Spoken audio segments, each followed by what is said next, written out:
Oi pessoal, no vídeo de hoje eu vou falar para vocês um pouco sobre o básico sobre HPLC, as aplicações dessa técnica e quais são os componentes que fazem o HPLC funcionar. Então deixo aqui reiterado que esse vídeo não vai ser muito aprofundado, já que não tem tempo suficiente para falar sobre tudo, então vai ser bem o básico sobre o HPLC. E também, caso você queira se aprofundar um pouco mais sobre essa técnica, eu vou deixar na descrição alguns materiais de apoio que podem ajudar você a se aprofundar um pouco mais. Então, para começar, meu nome é Aline Savic, eu sou bolsista do PET Farmácia UFPR desde setembro de 2019. PET é sigla para Programa de Educação Tutorial, que é um programa nacional financiado pelo Ministério da Educação. E um dos principais objetivos do PET é garantir a indissociabilidade da tríade universitária ensino, pesquisa e extensão. Dentro dos projetos realizados pelo PET, há o seminário individual, que é o que eu vou apresentar hoje para vocês. Então, primeiramente, o que é o HPLC? O que significa HPLC e o que é a cromatografia? Bom, o HPLC é uma sigla para High Pressure ou Performance Liquid Chromatography. Então, já analisando essa sigla, a gente já consegue concluir algumas coisas. Com o HP, nós conseguimos ver que tem High Pressure ou High Performance, então a técnica aplica uma elevada pressão e também consegue ter uma elevada eficiência com essa técnica. Pelo L, pelo Liquid, a gente consegue concluir que há um líquido sendo aplicado nessa cromatografia, e pelo C, dá para perceber que se trata de uma cromatografia. Então, para traduzir, fazendo uma tradução para o português, HPLC pode ser traduzido para cromatografia líquida de alta eficiência, ou o CLY. Então, os dois termos são corretos, você pode utilizar tanto o CLY quanto o HPLC, mas HPLC é muito mais falado corriqueiramente, então vou utilizar HPLC ao invés de CLY, mas os dois estão corretos. E o que é a cromatografia de fato? A cromatografia se trata de uma técnica de separação de compostos por afinidade química. Então, ocorre essa separação por meio das interações entre a fase estacionária e a fase móvel com o analito, que é a sua amostra que vai ser analisada. E ela foi primeiramente descrita pelo Mikhail Tesvet em 1906. O Mikhail era um botânico russo e ele estava estudando alguns compostos botânicos, ele estava fazendo extratos botânicos. Ele resolveu aplicar esse extrato numa coluna cromatográfica recheada de carbonato de cálcio. Então, numa coluna de vidro, ele recheou com carbonato de cálcio, aplicou o extrato botânico em cima dessa coluna e eluiu ela, arrastou ela com o auxílio de um solvente químico, que era o éter de petróleo. Então, com isso, ele conseguiu separar compostos químicos, pigmentos que estavam nesse extrato, formando um cromatograma por diferença de cor. Por conta disso, ele chamou a cromatografia de cromatografia, porque a cromatografia vem de chrom, que é cor, mais graph, que é escrever. Então, por mais que atualmente a cromatografia não envolva cor, ela permaneceu com esse nome por conta dessa separação de compostos que foi descoberta pelo Mikhail. Então, quais são os princípios da cromatografia? Bom, a cromatografia ela é composta pela fase estacionária, que, como o nome já diz, é uma fase que vai ficar parada no experimento, e pela fase móvel, que é a fase que vai arrastar a sua molécula, a sua amostra, pela fase estacionária. Então, o que vai acontecer? Como, por exemplo, aqui que eu coloquei, numa amostra que possui a molécula A e a molécula B, você vai possuir moléculas diferentes, que vão interagir de forma diferente ao longo da coluna. Então, conforme a fase móvel vai arrastando essa molécula, ela vai interagindo com a fase estacionária e com a fase móvel. Então, se a molécula ela tiver mais afinidade pela fase estacionária, ela vai ficar retida por mais tempo na fase estacionária. E se a molécula tiver mais afinidade pela fase móvel, ela vai ser arrastada e vai ficar menos tempo na coluna cromatográfica, por exemplo. Então, dá para concluir que a molécula A ela tem maior afinidade pela fase estacionária do que a molécula B, que ela está sendo arrastada mais rapidamente pela fase móvel. Então, esse é o princípio da cromatografia, que é a afinidade química, e com essa diferença de afinidade com a fase móvel e a fase estacionária, você consegue separar os compostos que estão presentes na sua amostra. E há vários tipos de cromatografia existentes, então a cromatografia em coluna, cromatografia em papel, cromatografia em camada delgada, por bioafinidade, cromatografia gasosa, cromatografia líquida clássica e cromatografia líquida de alta eficiência, que é o que eu vou falar hoje para vocês. Então, o que é o HPLC? O que faz o HPLC ser tão eficiente? O HPLC se trata de uma cromatografia em coluna, assim como a cromatografia inventada pelo Mikhail, só que ela é modificada. Então, o que faz ela ser modificada? O solvente móvel ele acaba sendo injetado na fase estacionária, na coluna, por pressões muito elevadas. Dessa forma, a coluna ela precisa resistir a essa pressão aplicada, caso contrário ela vai explodir dentro do cromatógrafo, então por isso que ela é modificada de forma a aguentar essa pressão.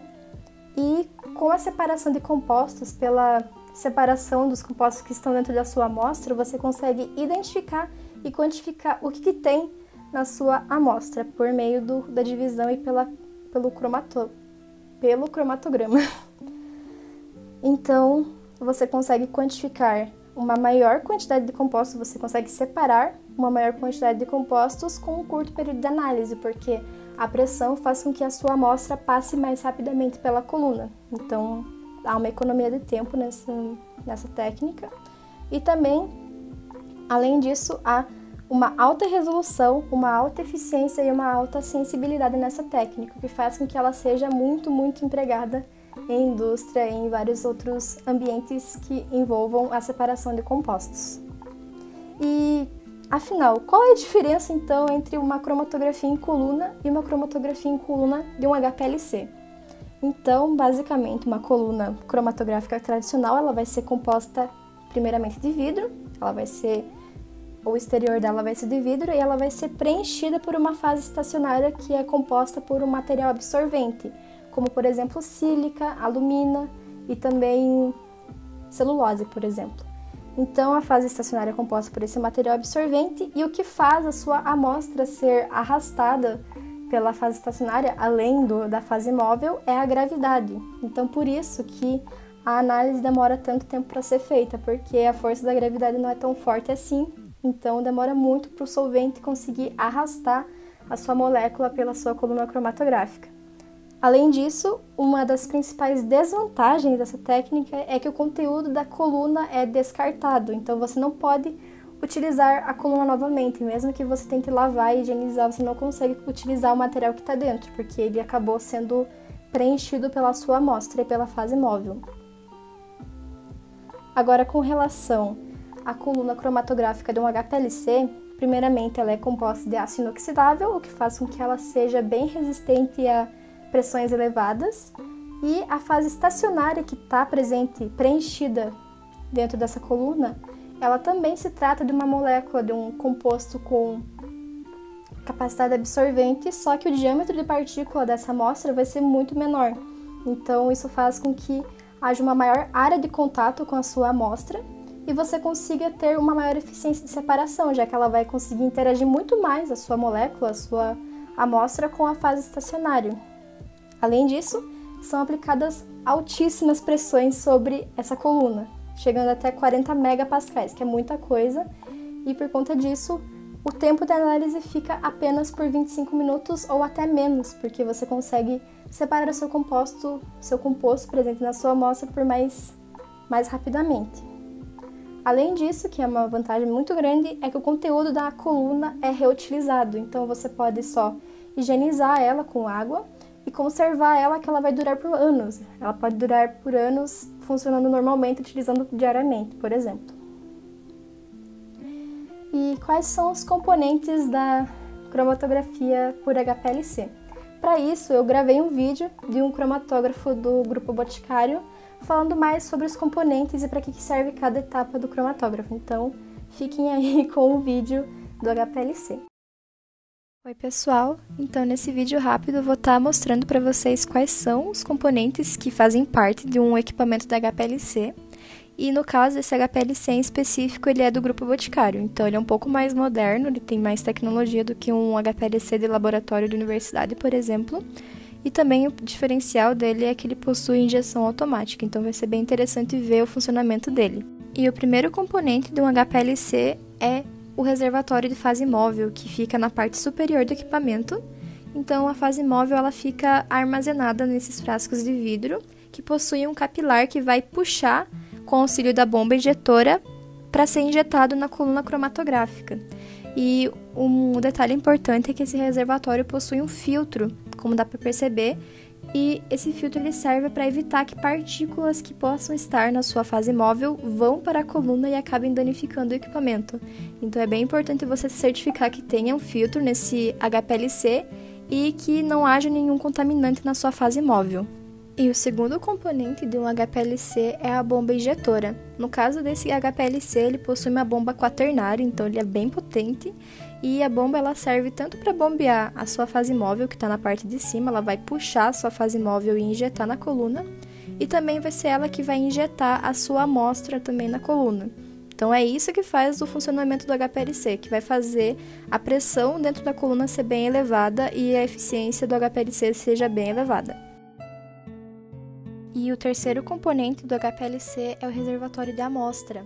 Então, nessa gaveta aqui que está sendo aberta, possui um vial, que é essa caixinha onde ficam encaixadas as amostras, e vai ter também um robô que vai puxar essas amostras e vai injetar uma agulha para passar para a coluna, com o auxílio da bomba que está na parte superior.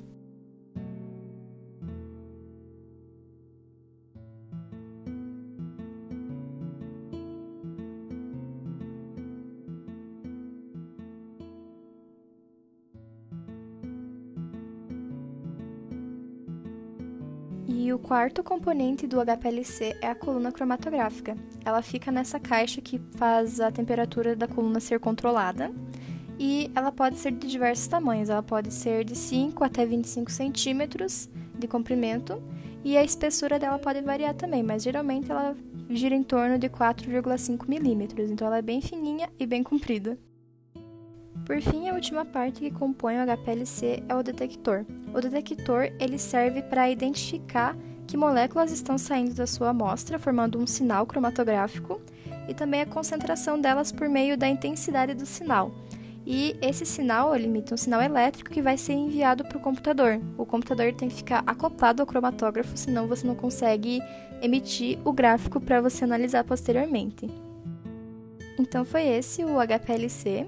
E um fato curioso é que no laboratório do Grupo Boticário há vários HPLCs e cada um deles é uma cantora. Então, nesse caso, a gente estava observando o cromatógrafo Beyoncé. E aqui tem o computador que está acoplado ao cromatógrafo que vai gerar o gráfico do seu experimento. Agora passando para o cromatograma, que é uma coisa que eu não falei no vídeo porque eu não consegui mostrar um gráfico. O cromatograma é o gráfico que é gerado após a sua análise acontecer. Então, como que ele ocorre? Quando a sua amostra, a sua molécula sai da coluna, ela vai passar pelo detector. O detector vai identificar que está passando uma molécula e vai emitir um sinal elétrico que vai ser mandado para o computador. E esse sinal elétrico ele é representado pelo pico cromatográfico, que é representado aqui pelos esses triângulos, como se fosse. Então, aqui nós temos uma amostra que tinha paracetamol e cafeína. E no eixo X nós conseguimos ver que há o tempo que levou para a amostra iniciar na coluna até ela sair, até finalizar o experimento. E no eixo Y nós temos a resposta do detector. Então, quanto mais alta é a resposta do detector, maior a concentração da molécula na sua amostra. Então, aqui analisando, nós conseguimos concluir duas coisas. Primeiro, que há mais paracetamol nessa amostra do que cafeína, porque o pico cromatográfico do paracetamol era muito mais elevado. Além disso, dá para concluir também que a cafeína ela interagiu muito mais com a fase estacionária do que o paracetamol, porque ela ficou muito mais tempo na coluna cromatográfica do que o paracetamol. Então, dá para concluir essas duas coisas, né? Que a fase estacionária ela interagiu mais com uma molécula do que outra, e também a concentração da sua molécula dentro da sua amostra. Por fim, como nem tudo são flores, há sim desvantagens do HPLC, que a primeira coisa é que o equipamento custa muito caro. O equipamento básico, assim, de linha, chega a custar 50 mil reais. Então, vocês imaginem quanto custa um equipamento de ponta, como por exemplo do Grupo Boticário. Então, o equipamento custa muito caro. E além do equipamento custar caro, já não bastasse custar caro, a manutenção também é muito cara. Então, para você manter o HPLC funcionando ao longo dos anos, você precisa pagar bastante caro para garantir a manutenção dele. Além disso, não há um detector que é universal. Então, você vai ter que investir em vários detectores diferentes, de vários tipos, para que você consiga identificar as moléculas que você vai analisar, pois um detector só não consegue perceber todas as moléculas existentes no planeta, porque cada molécula vai interagir com o detector de forma diferente. Então, acaba sendo custoso e não há um único detector que perceba várias moléculas existentes no mundo. E um equipamento detector não é barato, então é um baita investimento você conseguir adquirir um HPLC em seu laboratório. Porém, há várias aplicações para esse HPLC. E o principal contexto que há a aplicação do HPLC é principalmente em indústria cosmética, indústria farmacêutica e indústria alimentícia, porque ele serve principalmente para quantificar e purificar princípios ativos existentes, por exemplo, no seu fármaco. Ele consegue quantificar impurezas que existam em sua amostra. Ele consegue também determinar a composição e a formulação que está na sua amostra que você está analisando, que, por exemplo, pode possuir uma formulação desconhecida. Consegue também estudar e prever estabilidade e degradação de produtos. Consegue também utilizar como uma ferramenta analítica para a descoberta de novos medicamentos. E, por fim, você também consegue fazer estudos de bioequivalência, ver se um fármaco possui a mesma eficiência, o mesmo tipo de interação que um outro fármaco que você quer descobrir e colocar no mercado. Então, foi isso a minha apresentação. Aqui estão as minhas referências que eu utilizei nesse trabalho. O primeiro deles foi o Fundamentos de Cromatografia por Carol Collins, que é um livro. Eu utilizei um canal do YouTube que é Quick Biochemistry Basics. Eu utilizei um artigo que é da Carla Silva e também da Carol Collins, que é Aplicações de Cromatografia Líquida de Alta Eficiência para o Estudo de Poluentes Orgânicos Emergentes. Também utilizei um arquivo de seminário aplicado, que era Aplicações das Técnicas de Cromatografia no Diagnóstico Toxicológico, por Goulart. E essa foi minha apresentação. Muito obrigada a todos que assistiram até aqui. E caso tenham alguma dúvida, podem me contatar pelo meu e-mail, aline.savic@hotmail.com. E foi isso. Muito obrigada.